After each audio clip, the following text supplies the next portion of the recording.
Alright, welcome back. Last time we took over Kazakhstan. Yeah. And also attempted to build a nuke via crowdsourcing! The bomb wasn't able to go off, but at least nothing worse happened. The super regional tree is almost finished. I just need to finish up this bit. And we're approaching the time in which I can start invading. This will take until 1971, though.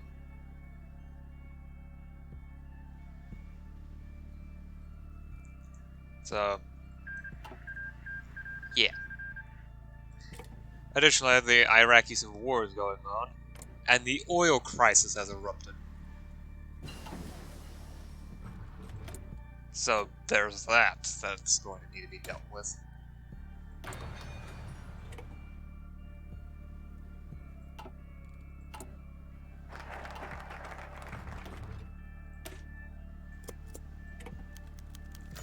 Finding his footing, Yuri Galanskov, shadowed by a large entourage of his closest companions, strode down the street. One could even call the dirt path such a thing. You're probably wondering why I've dragged you out here. Valentiv told me I needed to get out more. Yuri began to chuckle before even completing his tale. That I was losing touch.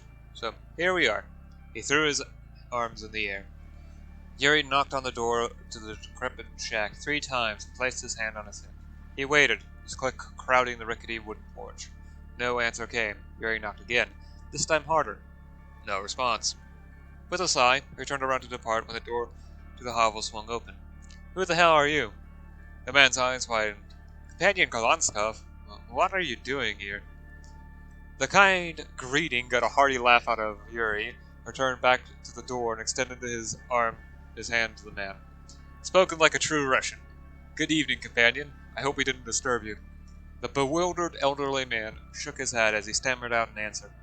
No, I just wasn't expecting someone like you to be out here tonight. Here rose his eyebrow. A man such as myself? Companion! I am only a man myself. I've contributed no more to this territory than you have. However, I always strive to do all that I can for this community. So tell me. Yuri smiled, the first genuine one in some time. What can I do for you? Well, you can start by coming inside. I've got food in the stove.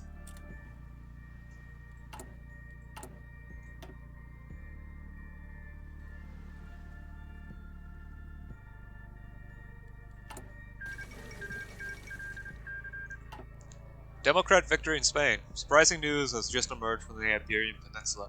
The Democratic Spanish uprising against the Iberian federal government has been successful. Following a harsh campaign, the rebels seized the capital of the old Union and declared it to be a dead entity, a symbol of how authoritarianism has dragged Spain to its 20th century into a terrible international and internal position. The fighting, however, has continued as Democrats now have to tend to a guerrilla campaign by the remaining Unionist and fascist forces. Despite the strong resistance, all Spaniards woke this morning to an entirely new reality. The Union is no more. Its ideals were swept away by corruption, civil war, and democratic fervor. The flame of youth burns out.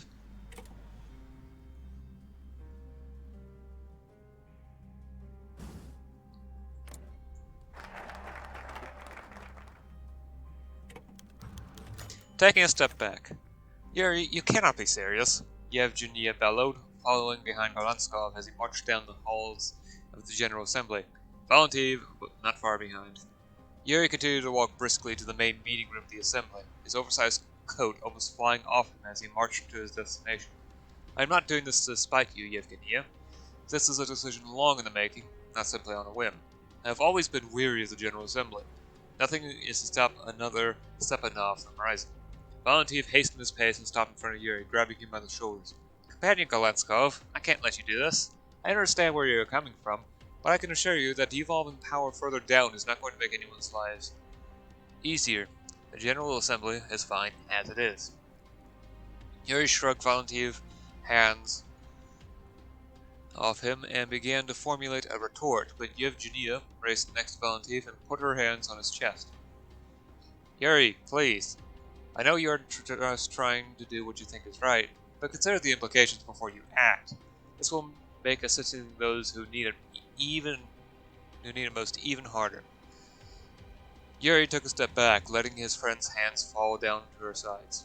He furrowed his brow and stared at the pair before him. The General Assembly was too powerful for its own good, but maybe they posed a solid argument. Yuri shifted his weight, troubled by his conundrum. This is actually a difficult decision. You can either choose to weaken or strengthen the General Assembly, which each has its own benefits, but also debuffs.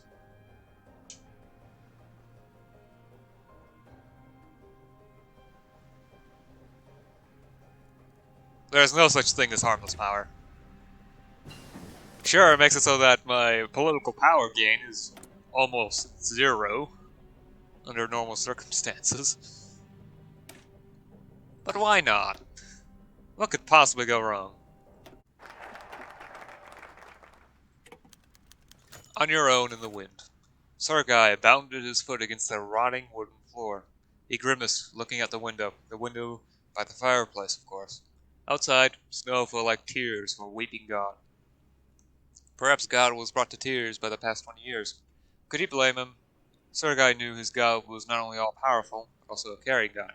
One who wanted each and every one of his children to not only survive, but thrive. Certainly, no people had suffered more than those who traversed life hand in hand with God. Even if God was enraged or remorseful, whatever, his frozen tears did little to help. This storm was terrible. The whole house could be buried. Best not to think about it.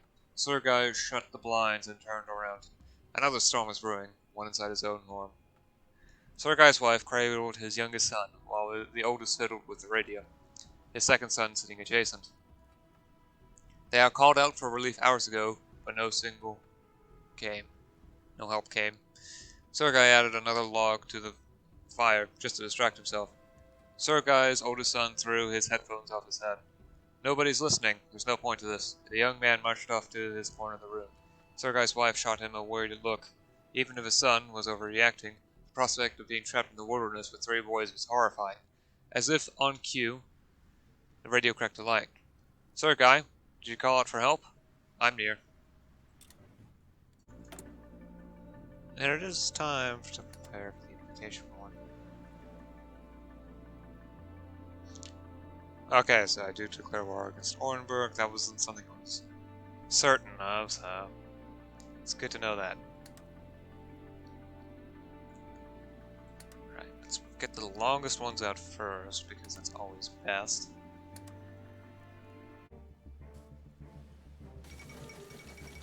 The Shah of Iran assassinated.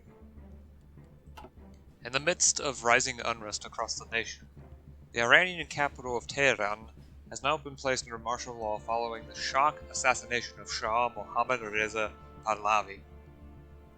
Targeted during a visit to the University of Tehran, the Shah was shot twice in the chest while walking through the campus and pronounced dead at the scene. Captured alive, state media has since declared the assassin to have been a university student, radicalized by the exiled Ruhollah Khomeini.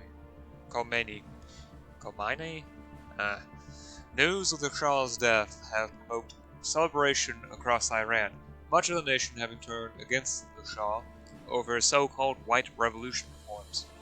With the nation paralyzed by unrest and the military stepping in to put down rioting in several major cities, many questions whether Iran's crisis-stricken government will be able to weather the storm.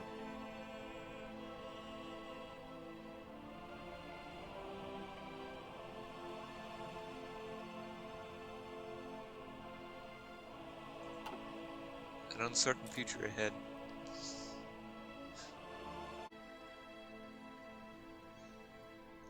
The Iranian Civil War has started. The Middle East is just plain chaos. The Persian powder keg explodes at last.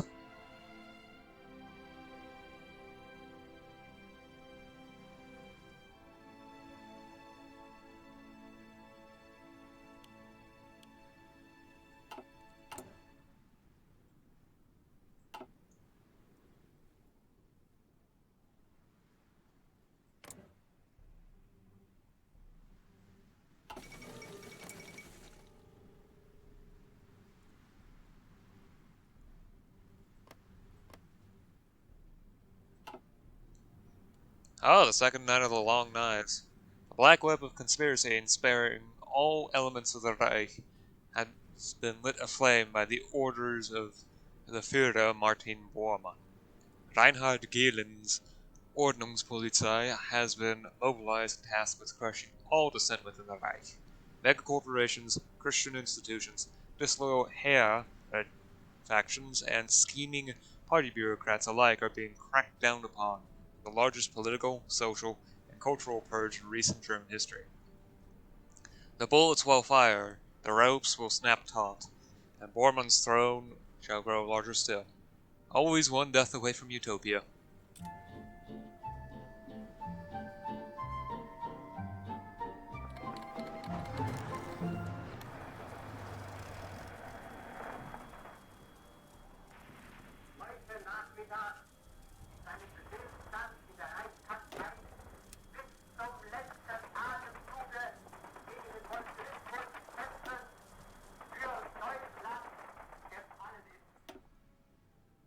Life does not forgive weakness, Adolf Hitler. It lasts forever. To that super event, Bormann has solidified his hold over the country.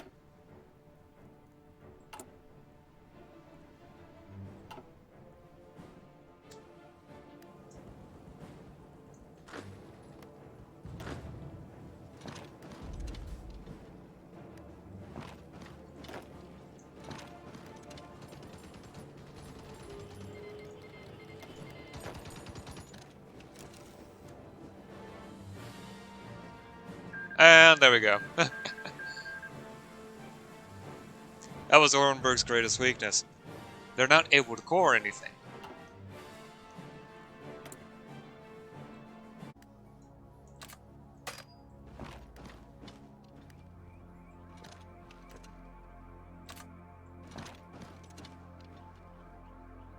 There we go. Yeesh, that was more difficult than I needed. Just because of all the victory points I had to capture. I'm never going to be able to core all this, at least not anytime soon. Oh well. Oh well. That doesn't really matter, because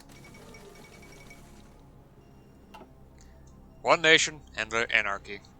During the warlord period, Russia experienced almost every government and ideology under the sun, but now an unexpected candidate overcame all opposition. Anarchism. From its humble beginnings as an unorganized militia in the backwater of Siberia, the Siberian Black Army grew in strength and size by defeating all those who wanted to infringe the liberties of its people, and now finds itself ruling a territory spanning from Onega to Kamchatka. Most observers believe that an anarchist government will not be able to bring stability to Russia, let alone control a territory spanning 2 continents. But not only has the Siberian Black Army brought peace to the Russians, it did so while staying true to its principles. The Russian Free Territory is a truly egalitarian society where the peasants and workers belong to themselves, free from any restriction, all under the protection of the Black Army.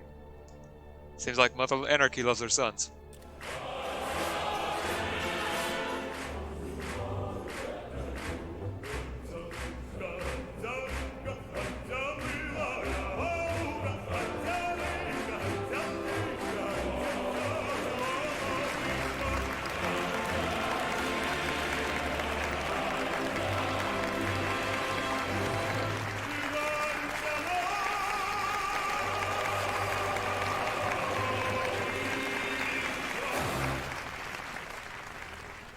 Russian reunification. By the anarchist spirit, I mean that deeply human sentiment which aims for the good of all, freedom, justice for all, and solidarity and love among the people. Greco Malatesta. No gods, no masters. We're not quite done yet.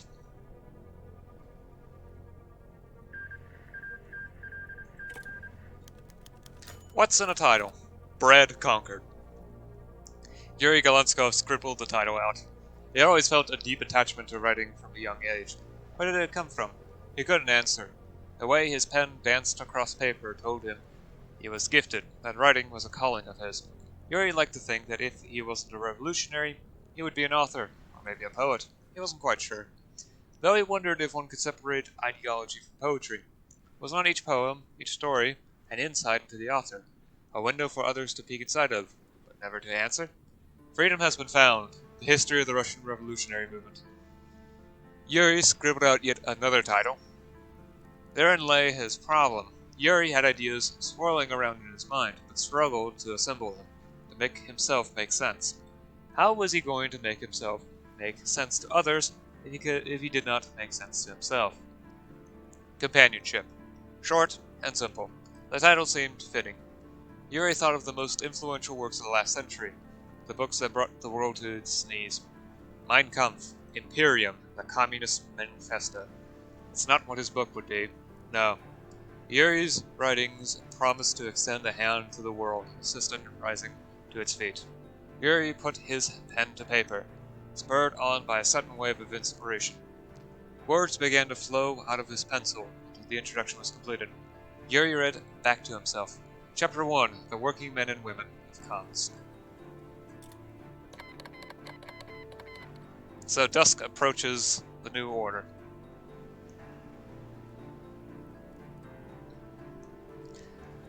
Thank you for playing through the full content for one of our nations. While of course a massive amount of work in this mod is thanks to our team, none of that would have happened without you, the people who supported us through the creation of this giant endeavor. Those who made high quality memes, chipped in here or there, left comments on developer diaries, became part of this great community. Please visit our social media sites, attached to the opening GUI, which can be opened with the question mark button in the top right corner. Also keep an eye out for new content. TNO will be updated with bug fixes, patches, content updates, new nations, and eventually a massive update which will extend the game's timeline until 1982 and add a new starting date. That last point is a bit questionable since, as far as I remember, they threw out the whole canon that they were using for the 1972 starting. But that's not important. Finally, thanks to those who contributed. And then here's a list of team members. I'm not reading them. It's a very long list. As well as all of our former members on the next page.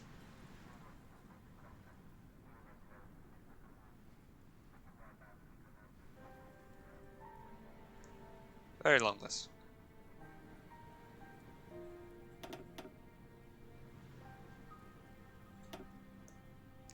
Yep. Though the rest of the world's story isn't quite finished yet.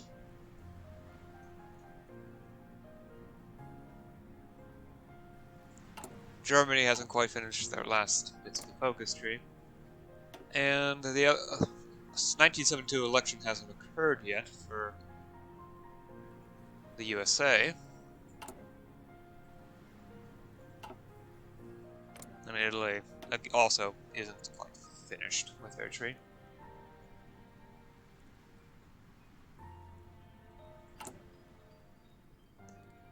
The story here in Russia is finished. The last bit of the story, which is the invasion of Germany in order to take back Moscow and perhaps a bit more. Though be careful because, well,